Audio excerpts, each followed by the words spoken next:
Good afternoon, everybody, and thank you for joining our event today, Change Management, Emerging Technologies and Their Impacts. This is a topic that's very near and dear to my heart. Being an HR practitioner and a technology person, kind of an interesting, odd mix, but we'll talk a little bit about that more as we go on. I'd like to introduce my distinguished speakers who are going to be participating on this event with me. Joyce Petrella from the Calculus of Talent. Joyce is the Managing Director of Calculus of Talent, a global network of professional talent management practitioners, of which I am one. The network addresses the changing needs of today's workforce.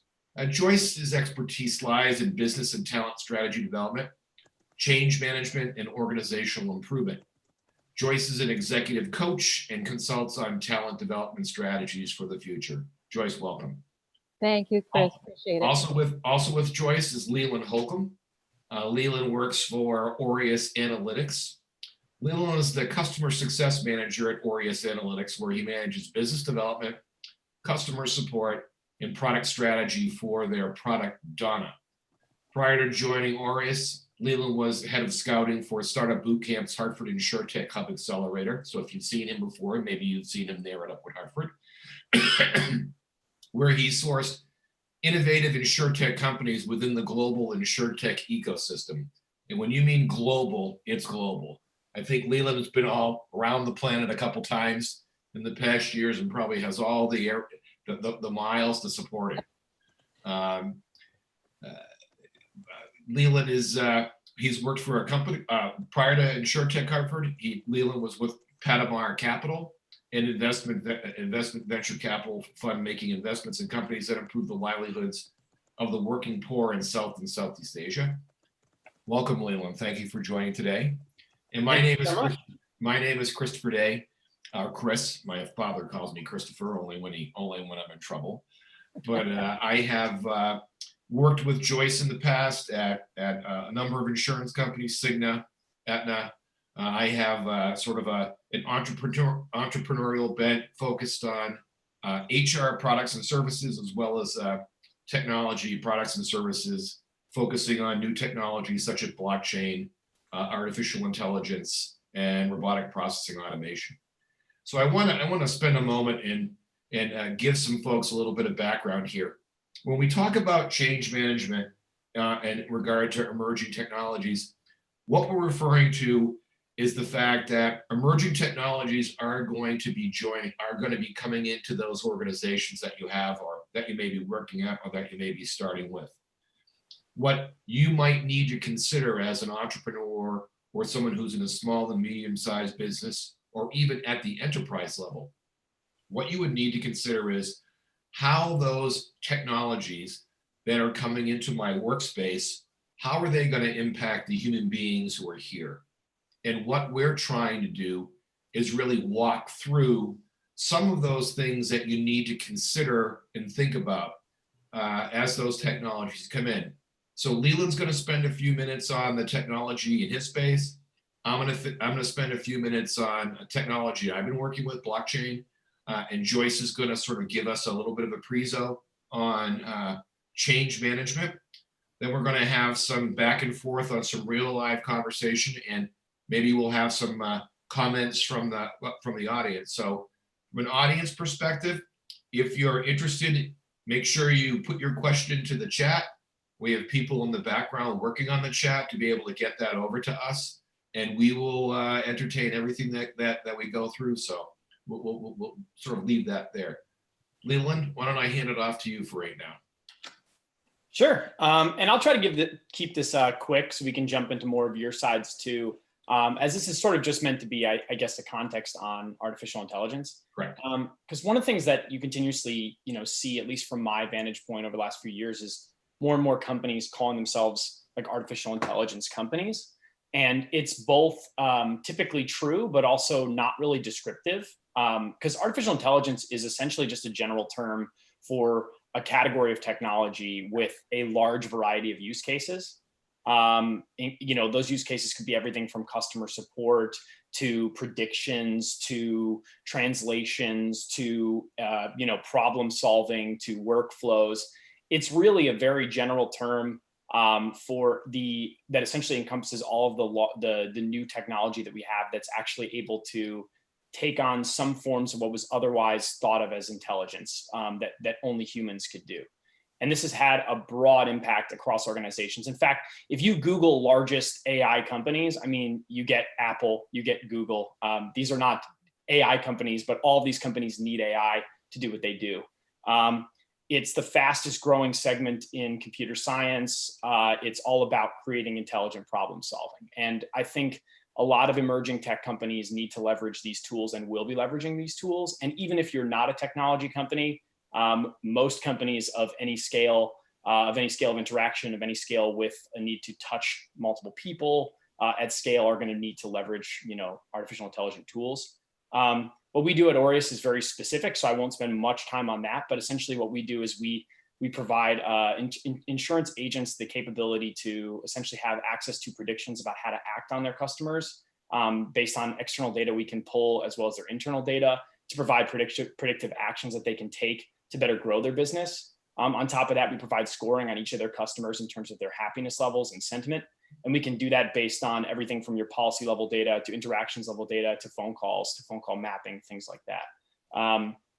But the use cases beyond what we do span certainly across industries. They span within every industry largely from, and it can be the most common things that people cite are things like call center activities and the like of that.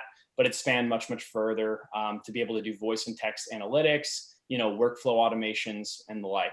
And so I know even obviously our product incorporates an aspect of artificial intelligence called machine learning, which is essentially just allowing creating a system of a computer science like system. Not exactly.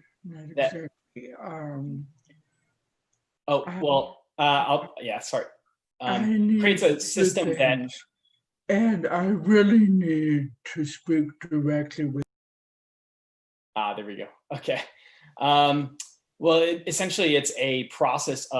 It creates a process for automating a lot of these flows and allowing you to take in information from multiple level sources. And then I think the biggest jump that artificial intelligence does is allowing these information systems to begin to learn over time.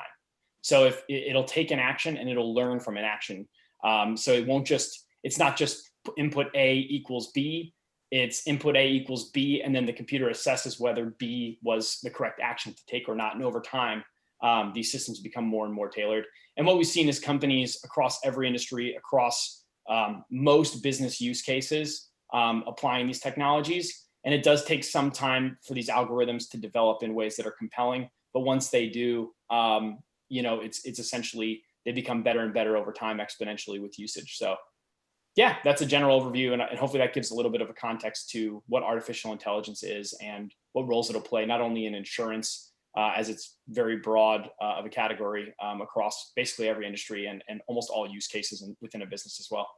So Leila, let me ask you a question there, if I could. If you think about Donna and you think about Aureus, what's the potential change that the use of that technology would drive? What part of the business might that look like? Sure. So at least in the category that we're looking at, which is essentially insurance sales, we work with insurance agencies. Now, there have been two major pushes, at least in the agency market. One is like entirely online distribution. So the notion of essentially eliminating an agent. And then there's the other side, which is the tack that we've taken, which is that agents really aren't going anywhere, but they're going to need a host of new technologies to do their job better and to compete with the ones that are leveraging technologies either more fully or otherwise. And so what we try to do is allow agents to sort of have access to a large amount of data and a large amount of activities all at their fingertips in one go. So it really is more of we call it a business intelligence and data analytics portal for insurance agents. To it essentially adds to their workflow in terms of how they interact with their customers and think about their business more wholly. We also help our customers map their business over time and understand. We actually give automated forecasting based on how your business has been doing and benchmarking with other agencies. So you can really just start leveraging data in a big way. Because one thing I didn't mention that I think is core and anchored to AI is this like data revolution. essentially what artificial intelligence is the actionable. It is making actionable all of this trove of data that we now have at our fingertips across industries, and it's allowing you to scale out activities across, an agency. So the way that I think about it is, a lot of these small agencies have like a insurance agent who opened the agency, runs the agency, and they probably know the customers really well. But as they grow out their book of business and they have more producers and more customer relationship managers on board, how they train those people and how they tell those people how to sell and how they ingratiate those people in what who their customers are, what they're all about, is really what we help scale out in a large way. So it sounds like, as opposed to replace, it's more augment, right? It's more make available tools and processes that and be able to sift through the data to get some richness of insights from those data, to be able to allow those agents to make probably better informed decisions, as well as perhaps offer another series of products or services that they may not necessarily know. Correct. It's all about saving time and helping you identify what's working for your business and make more money. Of course, there is a lot of AI that is entirely automation, and a lot of that has come in the agency market, has come in actual outreach to your customers. But we focus on the parts that are more around enabling you using these technologies as opposed to automations. But they do exist in both ends. Got it. Thank you very much. So I'm going to spend a moment here on blockchain, and I think I'll start off with the easy pieces. Blockchain is the underlying technology that allows Bitcoin to exist, or have allowed Bitcoin to sort of prosper. We've all heard over the past several years, Bitcoin starting at worth a coin worth $50.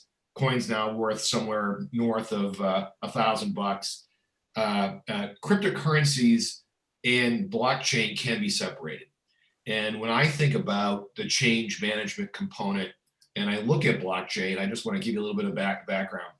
When you look at blockchain, it's sort of the great tracker or the great data capture tool that stores items perpetually or forever. And if you think about what the technology can do and how the technology can work in a network, it can eliminate third parties. It can create a proof of transaction that now resides on human beings. And you think about those business areas that could be impacted by blockchain: banking, supply chain, payments and settlements, legal. And you look at those are areas that are high touch. So for instance, for banking, I'll use supply chain as an example. If you think about the tracking and tracing that's going on now, I'll use a real-time example. And Walmart is using blockchain now for all of their green goods. So what Walmart asks their suppliers to do is, at the time of picking, scan the barcode, tell us where the lettuce came from, tell us where the lettuce was washed, tell us who the processor was, tell us where it's going to be going.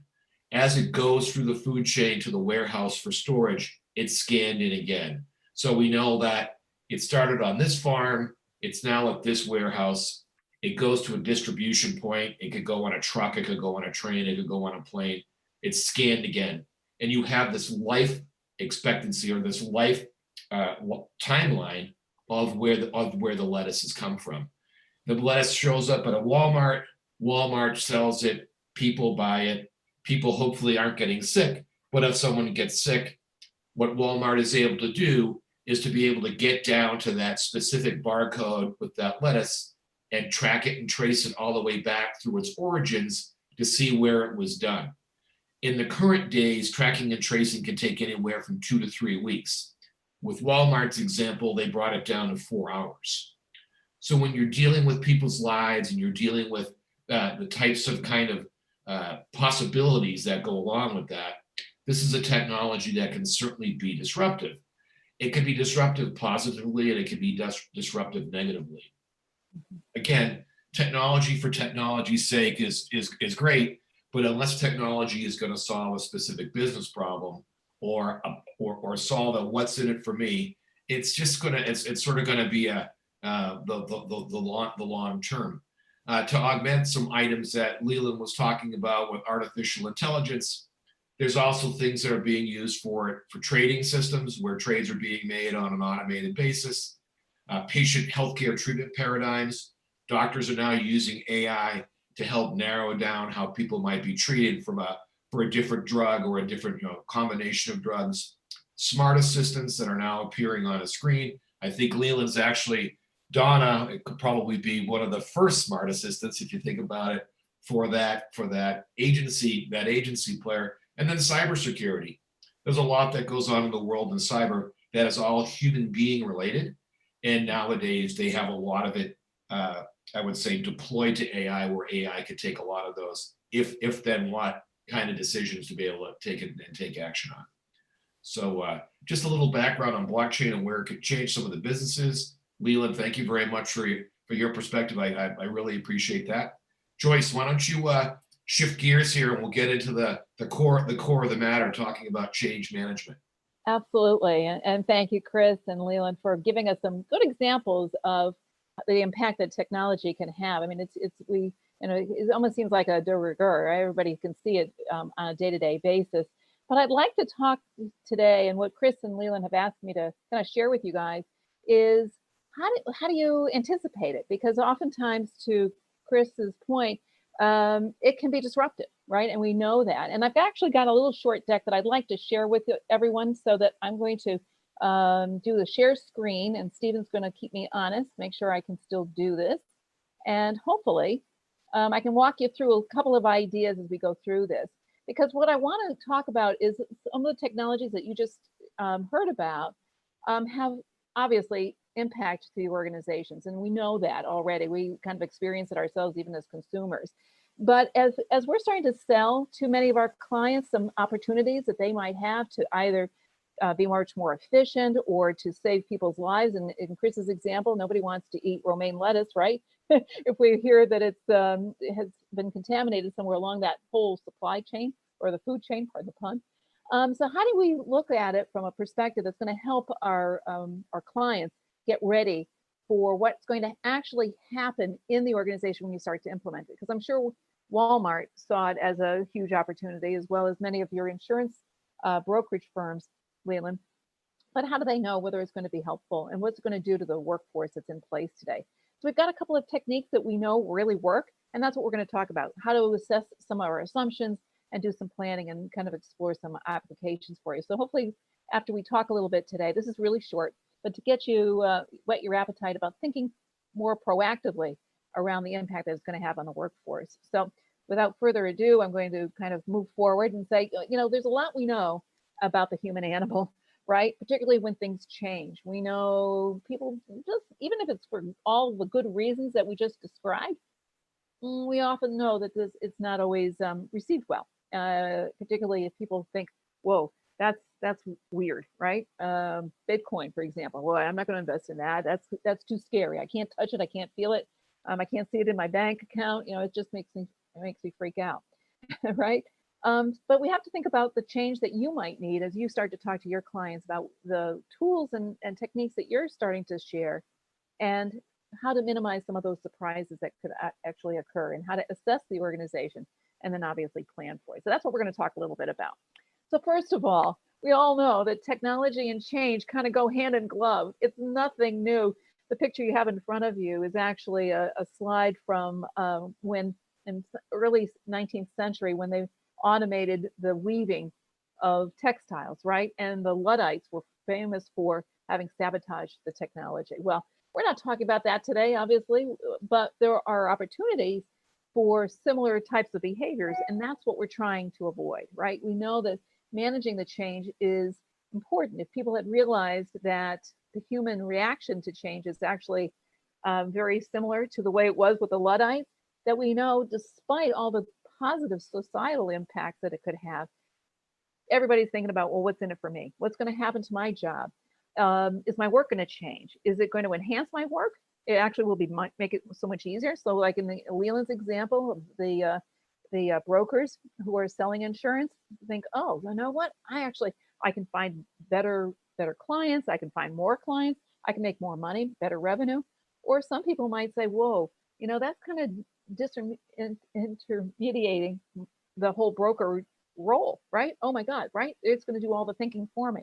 So no, regardless of what people perceive as what the technology is going to provide for them, even if it's good, people are going to have an amazing, interesting, and surprising kind of reaction that you wouldn't have anticipated. It's like, yeah, but it's so good, right? Why could it possibly have any kind of, why would you have a negative reaction to that and actually have the same kind of impact that the Luddites did, not necessarily to sabotage it, but to do things that are more passive, perhaps ignore the technology or say, yeah, you know what, I've always done it with my Rolodex, right? I know how to reach those clients. I know how to find other, I've done it so well for all this time. Why should I bother changing? So regardless of whether quality outcomes that you're trying to sell is your value proposition, right? People are going to appreciate it kind of cognitively, but in their hearts, they're probably thinking, well, what is that going to do to my job? What's that going to mean for me? And that's what we really want to talk about, because regardless of whether it's good or bad, from perspective of the individual, it's still disruptive, right? It's still going to change, rock my world a little bit. And if any of you use like Agile or any of the new techniques for implementing, it's going to be constant disruption, right? Because you iterate all the time. So how do you manage all of that? So we just have to understand who the human animal is. First of all, most people resist because they didn't know. That surprised them. It came over the transom really fast. And so they think, oh my God, where did that come from? I didn't see that one coming. Or that their first reaction is, okay, here's the job I'm very successful at, and this whole technology thing is going to make me change. Let's just think of, for example, in insurance, where I spent probably more years than I care to admit, right? The whole idea of data analytics was wonderful, but you had a whole cadre of actuaries and underwriters who were doing that somewhat manually. They had some technology provided, but with AI and some machine learning, suddenly they've got to change their role a little bit, and their self-identity could be impacted in some way. I'm thinking, wow, I was really successful. What's this going to do to me? Am I going to become irrelevant? These are real emotions, right? I mean, it's kind of logical when you think about it. And if organizations are continuing to iterate lots of change, whatever happened in the past suddenly comes to the fore. And it's like, oh, I saw that once before. That was not good. That's not going to work. And I'm just going to keep my head down, keep under the radar, and I'm going to kind of resist, right? I don't have to say anything. I'm not going to have to do anything, like throw a monkey wrench or into the works, because it's, I can't necessarily do that. But I'm just going to kind of resist and let's see how it plays out. So this whole idea of resistance is pretty common, and we see it even today. And I know Chris and we're going to talk a little bit about a little later about how you've observed that. But we can all pretty much understand that, right? We know that the bots and some of the other tools and techniques can actually kind of rock your world. And you think, whoa, I wasn't exactly sure that was where that was coming from. And by the way, management isn't immune. Okay. So sometimes management will sit back and say, well, that was the CEO's grand idea. I'm just going to watch this kind of play out, because I saw that last time and it kind of flopped, and we're just going to see how this one plays out. I'm not going to get on board until I see whether there's really anything to it. These are all real emotions. Joyce, can I jump in here for a sec? You certainly can. Sure. Thank you. When you think about resistance, or you think about change, and if there's anybody out there in the audience who might be a project manager or a program manager, and you think about introducing a new something into your organization, it could be additive features to an application. It could be a new product line. It could be something it could be something like a new analytics platform, like what Leland is dealing with. If you think about those types of changes, the natural reaction is one of, hold on, wait a minute, how is this going to impact me? Yep. And if you don't accommodate that thinking as a project manager or a program manager, and you assume that you're going to be able to roll over that kind of resistance, or just work through that in the organization without calling it out and recognizing it and speaking to it, you're going to miss something along the way. And and as an entrepreneur, if you think about how you're shaping and teeing up your product, or you're thinking about how you're going to tee up and shape up your service, You have to solve a problem that exists. You have to be able to say to a buyer or someone who wants to make an investment, this is how we're going to make your life easier. This is how things are going to change for you. These are some possible areas in your business that might be impacted, but this is how we see this fitting in. You need to recognize that the original view through the lens is going to be one of, it's all working well now with me. I don't need to go do something differently. And I'm sure when we get to the discussion later, we're all going to be able to talk about areas where folks have said, yeah, come in and do that work. And it's like, it's the old, put the hand up and Right. come at me this way, right? Come at me this way. I'll make the change. So Yeah. understand that resistance is real. And that if someone says to you, oh, it's all good, I'm going to be there. It's sort of words, right? And we know that words are wind in most cases. So we want to be able to work through that. Okay. Yeah. Thank you, Joyce. No, and thank you for bringing that alive, because exactly what Chris is saying is very, very true. Our value proposition as entrepreneurs, particularly if we have a brand new idea that's disruptive to even to the marketplace or to your value chain or whatever it might be, is a great business case. But we often don't think about, or nor does the buyer often think about, well, what's it gonna do to my current operating model, or our current way of going to market, or the way we're currently working with our people today. And first of all, the fundamental question should be, well, what's the impact on the people? But that's not often the first question they'll ask, right? Because they're thinking, well, if you're going to help me build more revenue, I'm in, right? I'm going to sign on the dotted line, and off goes your business. It's wonderful. But what happens if 6 months down and 8 months down, all of a sudden the uptick is not, they're not starting to realize the value proposition that you just sold them. So when you think about it, organizations have to kind of get out in front of it. You really need to talk about it early in the game, even when you are selling the product, I would argue. Because what happens is you don't want that to be a surprise at the tail end because they haven't thought about it. So Chris, thank you for sharing that, because when you think about it, all these people that you see on your screen here are really kind of the sum of the parts of what becomes the organizational impact. Everybody's going to be impacted somewhat differently. And most of them are thinking, oh, bring it on. I'm so glad they finally figured this out, that I've been struggling with this, to, whoa, I don't like the smell of this. This is going to kind of rock my world, and I'm not really happy about it, and everything in between, right? So the reason why I wanted to bring up some of these slides is just kind of start your wheels thinking about, how do I know when the organization's ready, right? Think about asking questions even in your sales pitch, because if they're starting to look warm, right, you want to ask them to think about, okay, what have you talked about in terms of your strategy around this particular opportunity, whether it's, data analytics in Leland's space, or, increasing revenue and productivity of the sales force, or, implementing some smart bots that can actually eliminate some roles, right? What has been communicated thus far? And what's been the reaction? Are there people like, whoa, bring it on. I'm really so glad you finally smelled the coffee, because we're really struggling with this, to, I'm not so sure, right? Or I haven't heard anything about this, so I'm going to be surprised by it. And again, it goes back to, what is their flexibility? Can they pivot quickly? And if not, if they're not easy change agents, if you will, or they're really struggling with it, you're going to have to really think about how are you going to introduce this so that you don't immediately get the hands up, like Chris said. It's like, whoa, this is really, really kind of freaking me out. I would rather not engage in this. To, well, yeah, I'm willing to give it a try. Let's pilot it, or let's try something a little bit less risky.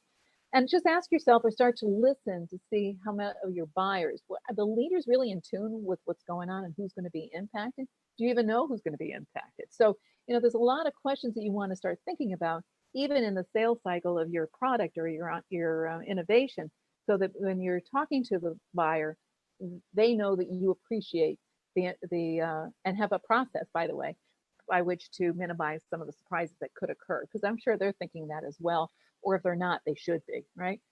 And there's one way to do this, and Chris and I have done a lot of work with a company called ProSci, which has a real wonderful change management process. We're not going to go into a lot of that detail, but just want to give you a couple of tips and techniques, and then we can unpack this as we show some examples about how this might work.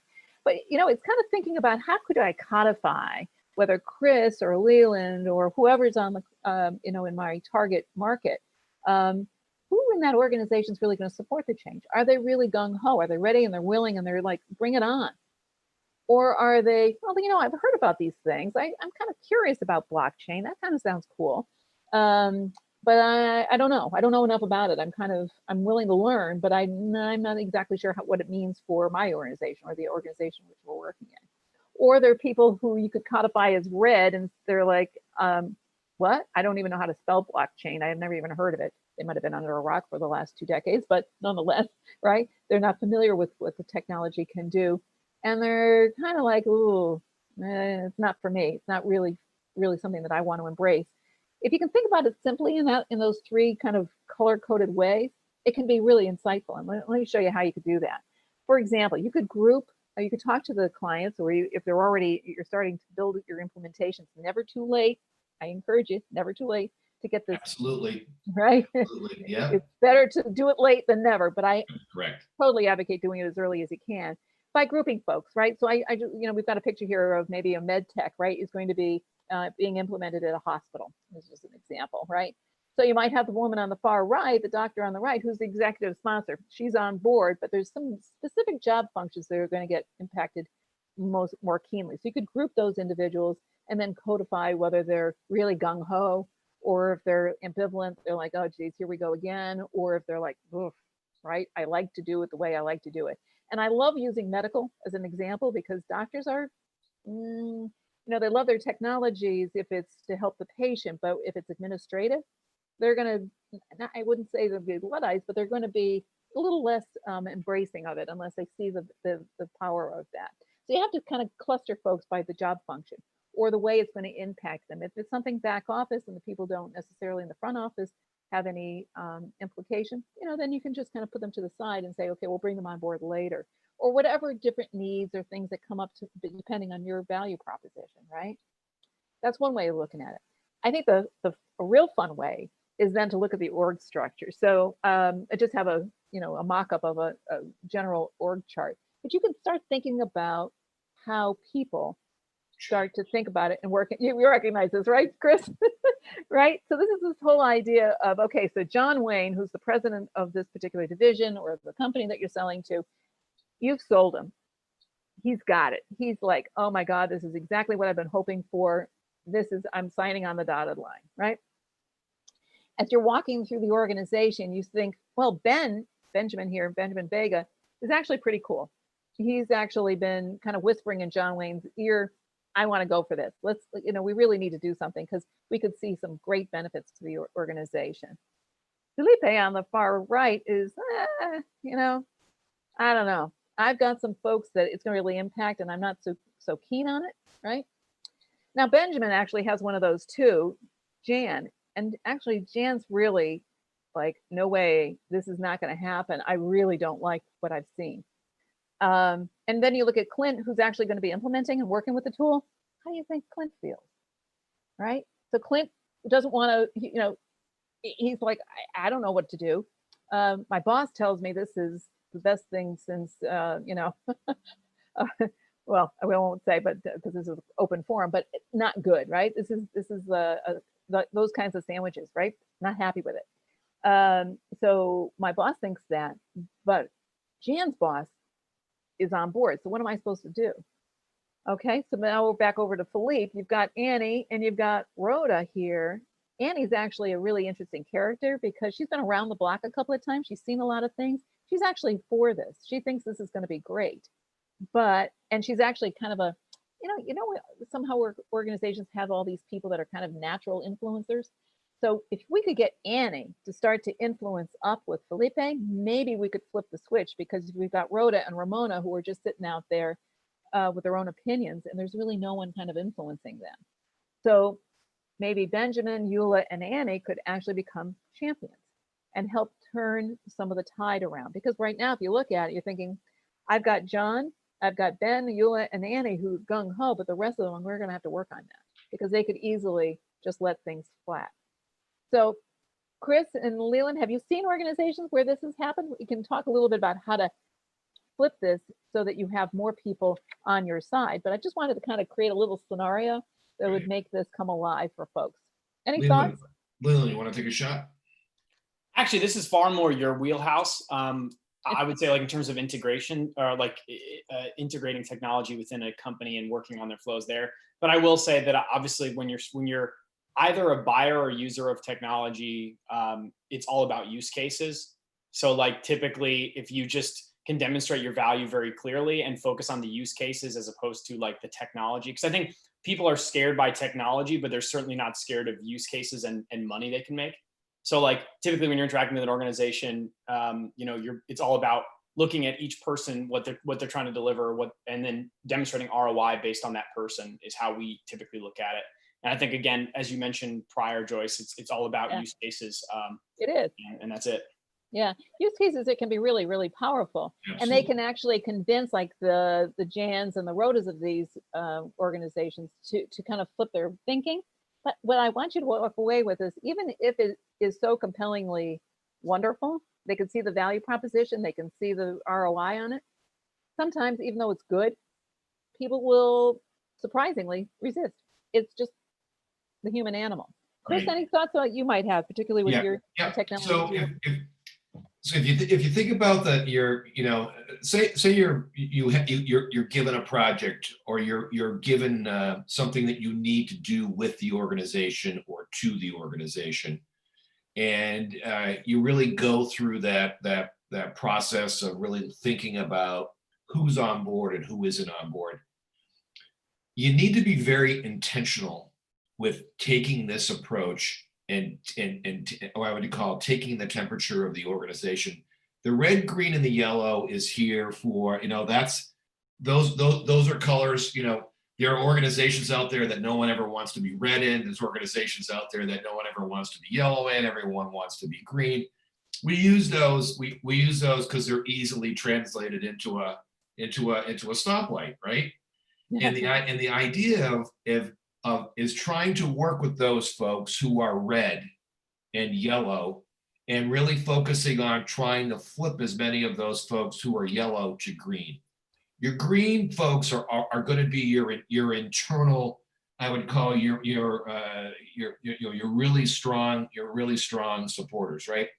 They're your stakeholders, they're your champions. They're going to be able to pull this through.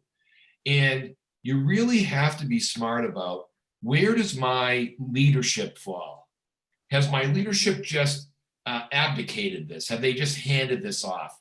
Have they basically said, this is something I don't really care about, I'm going to go give it to Joyce, or I'm going to go give it to Leland, or I'm going to go give it to Chris to let them go do, right? Without good sponsorship and good visibility of those sponsors in the organization, you're doomed to failure. You have to have people in your back pocket. You have to have people saying the right words and using that company language. That's going to be very, very important. And when we talk about this in a minute and go back into some examples, you'll see. But in your mind, you should be able to, if you're an HR practitioner or a project manager, or program manager, or a business analyst, somewhere in those roles, you should be able to really tee up very, very quickly in your mind, where is my audience? What does my audience need? Where does my audience go through? So although, Leland, you may not do it as intentional using some of these words, you do go through these steps in your implementation processes to say, okay, what wave are we going to use? Who's going to go through it? What training do we need to have? Do we need to push this training to people? Do we need to pull people in? Do we need to do it face-to-face? Can it be self-paced? So you do go through these. You may not label or brand it the same way, but anybody that rolls out any kind of technology from an implementation plan is going to go through some of these steps. So it's really being thoughtful about taking the time to do that, and using your voice in the process to say, I got to take a time out. I'm rushing forward and trying to pull put something in there that A, no one's asking for, B, no one wants to listen to, and C, I don't know if the top of the house wants to support us for doing this work. It's not feeling like I have those pieces aligned. Yeah, I think that's exactly right, Chris. And you know what he said something very quickly, and I want to just drive that home. It's the third bullet here. Focus a lot of your efforts on the stakeholders that are kind of like, you know, hey, I'm open. I just don't know enough about what I don't know, or they're the ones that can pivot in either direction. You can turn them to green, and some of the experiences could easily tip them to the red. So you want them to tip them to the green, and you have to be proactive. To Chris's point, you got to have to be able to kind of address it right off the bat. And you're exactly right. It's either just building awareness and kind of helping them build some commitment to opt in. Right. You right. can't make them, because some of those red folks may not survive Right. the transition, and it's going to go forward. We're going to do this. Your CEO or the sponsor might say, we're doing this, you know, with or without you. So don't waste your time trying to convert reds to green. It's the yellow that are kind of on the fence, and you just need to right.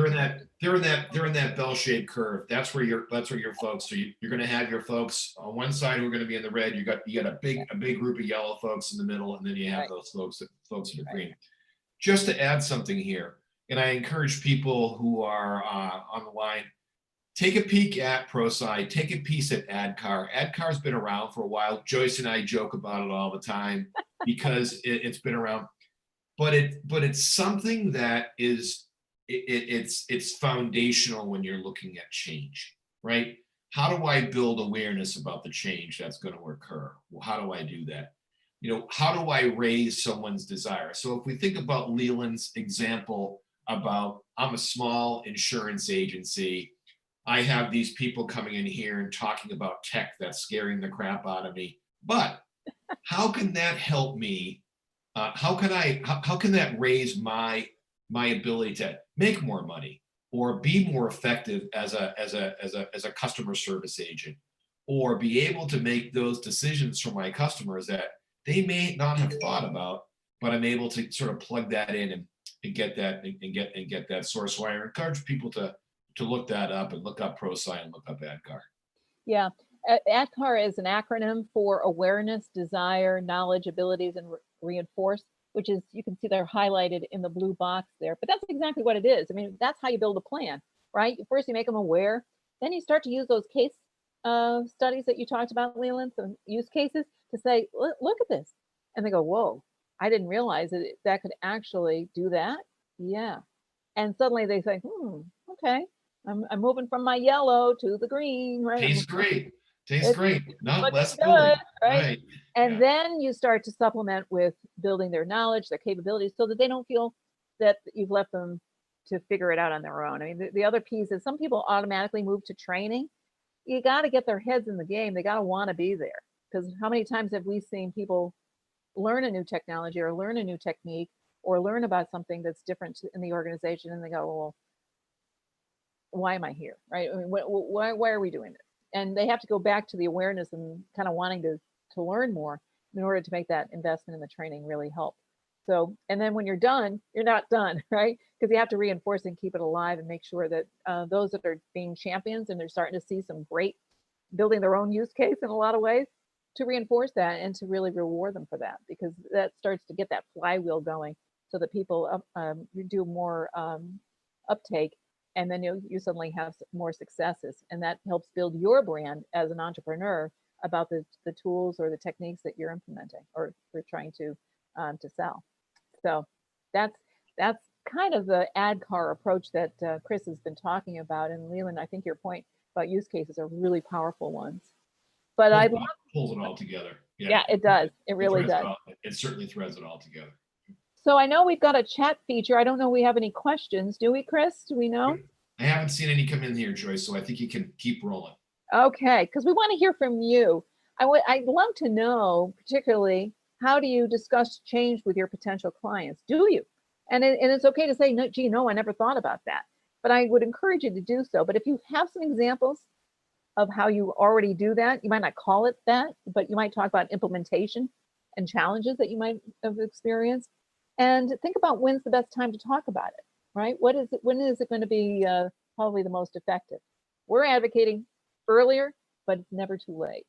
So Leland, you used a really good example about, and I'm very familiar with the early iterations of field office or broker automation is what we used to call it. But it was also a catchphrase for disintermediation, which was not good, right? Because what that was trying to do is have the consumer go directly to the insurer. But can you tell a little bit about how you talk about change with your potential clients? How does that look for you, and how do you make it successful for your folks? that you're Sure. selling?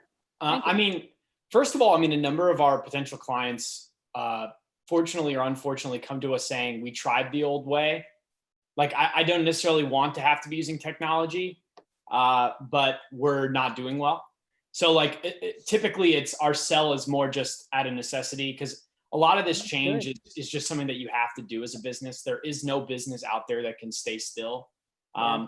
And then, as you all pointed out, the single hardest thing for a business leader to do is design and build for the future, because it does take time to see real results and to see big results. It takes investment at the outset, and it takes strategic vision to actually do it. So like, no matter what, you could have the best technology in the world, but if you're not using it, it's not going to give you results. And if you haven't set up a process for actually understanding how to move your business forward into the future, you're going to fall behind.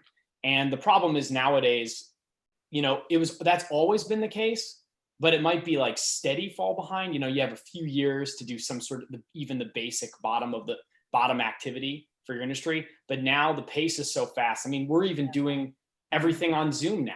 I mean, it's like, we don't even meet in person anymore. It's all tech. And so I think what they always say about ingratiation of technology is that it's pretty easy to guess what the future is going to be like, but it's extraordinarily hard to guess when those things are going to happen. And that's as a result of when they actually get ingratiated into people's psyche. I mean, it's pretty clear, at least in the agency market, there's a great deal that disintermediation can do. It has actually huge benefits, and it actually saves a lot of time. But it also becomes abundantly clear that agents also play a big role. And that's why technology, it's always eliminating things, and it's always creating new things and creating new opportunities. And so you either act on it or you don't. And we represent one of the potential solutions for the people that feel as though they're falling behind, to stand back up and keep running. Yeah. I think your point is well taken. And I know, Chris, I don't want to interrupt you, but I was just going to say, I think what ends up happening, some of the people that, if you were to say kind of coded red, which are just going to stick with the status quo, are going to ultimately be left behind. And, we owe them at least the chance to opt in, but sometimes they just won't come with you. And, it is what it is. So I've lived what you're talking about, Leland, for sure. And that's why I think you have to try to cook in some way as a leader, incentive systems. And this was something that we always worked at on the accelerator, was if you are a business owner, your prerogative is driving the business, but as an individual employee, your prerogative is to be the best employee, or to do what you're essentially told. And so if your organization is telling you, if this seems like something that's scary, you've got to build in a way that your employees actually want to help the business over time. Because otherwise the business won't do as well over time, and that will hurt every employee. Everyone. So it's about coming up with incentive structures, and that is way easier said than done. And it's incredibly specific to the business. It's true. And Leland, your point is exactly right. That's the reinforcements, right? You can't just say, we're going there, guys, with us or without you. You've got to kind of create a little bit of a pull, and that's important. Totally agree. Excellent.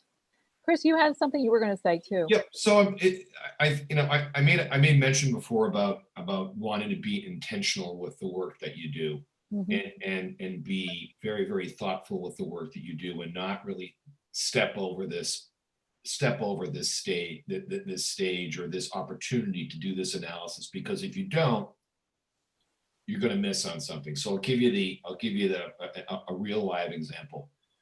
When I worked for a large insurer several years ago, we were tasked with trying to look at alternate ways to staff IT projects and IT work.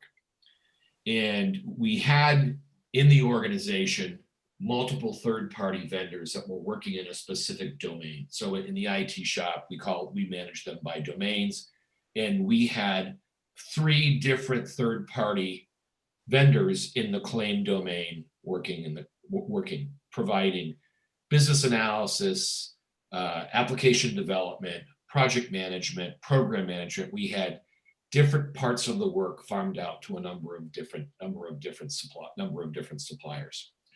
And we did some analysis and said, if we move this work to one supplier, how would that be disruptive to the organization?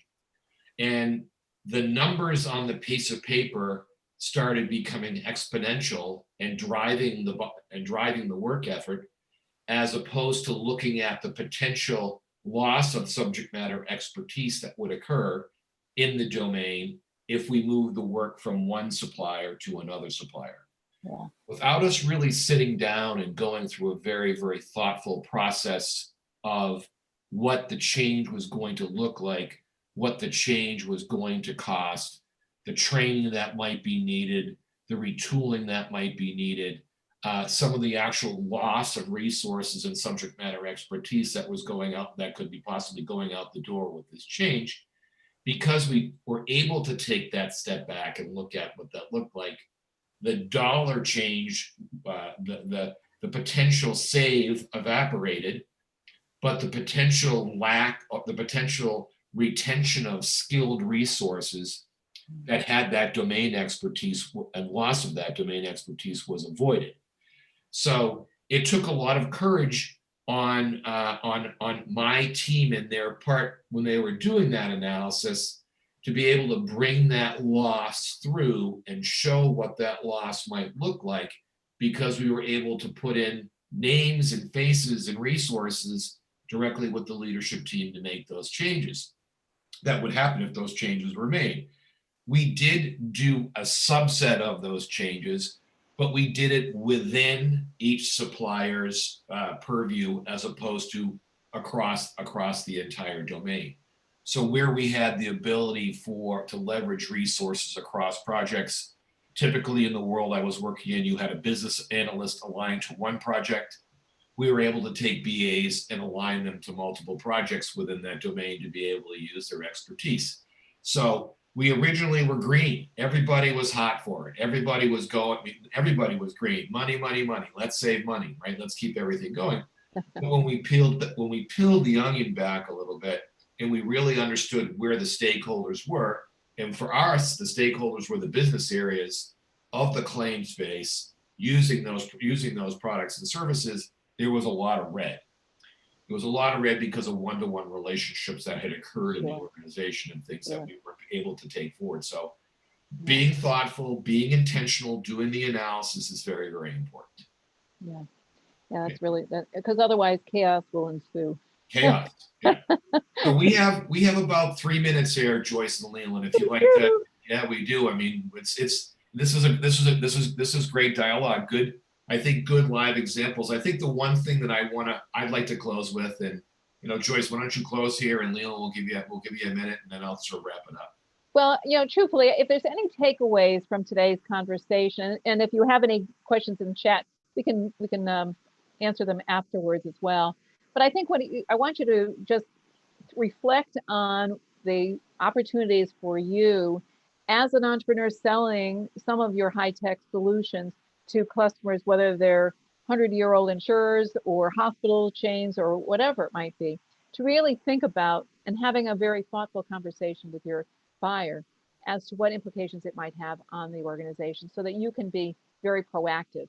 That would be my closing comments, but I think what you've heard today is you're not alone. There's lots of ways to tackle it, but to do the analysis first and not let it go to chance. Don't leave it to chance. Yeah, Leland. Yeah, I mean, if you're an entrepreneur or you're, launching a business or you have a tech product, you have the dual difficulty and opportunity of communicating things in terms of present value and future value. And so as a startup who represents technology's growth in the future, it's your job to convince organizations to use your technology, not because they should use you, but because they have to. And you're basically communicating a vision for the future, and you're contextualizing that vision for the future in a series of milestones that organizations that work with you are going to have to go through. And you have the dual thing of trying to present a a problem today and address a problem today and demonstrate value today, but also prove a future vision. And then on the other side of the coin, any organization at all has a dual prerogative, which is incredibly difficult as well, which is to have a successful business today, but also hopefully, presumably, to have a business tomorrow, and to simultaneously be acting for today and tomorrow. And so I think a lot of business, a lot of startups do a great job of communicating the future, and a lot of organizations do a great job of communicating the today and focusing on the today.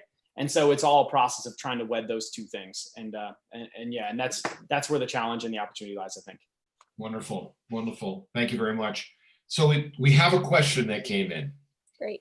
And I think I can wrap it. I can handle the wrap up and answer the question at the same time if you give me a shot. Okay. The question was, when working with people who are red or even yellow on the implementation of a new technology, other than explaining or showing them how the product can improve their work life, like what else can you do to influence them?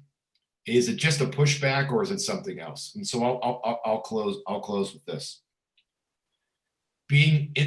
Use your influence skills and go to where those people are at, and don't go where you come from. Right. You have to put yourself in the shoes of the recipient of the information. You have to understand what they're afraid of, what their resistance might be, where they are. And it's not a brute force process. It's crawling, it's walking, and then it's running. And if I think about the analogy of good change management work, it's getting that individual who you saw as being red to have that aha moment where they reveal to you, wow, I just got it.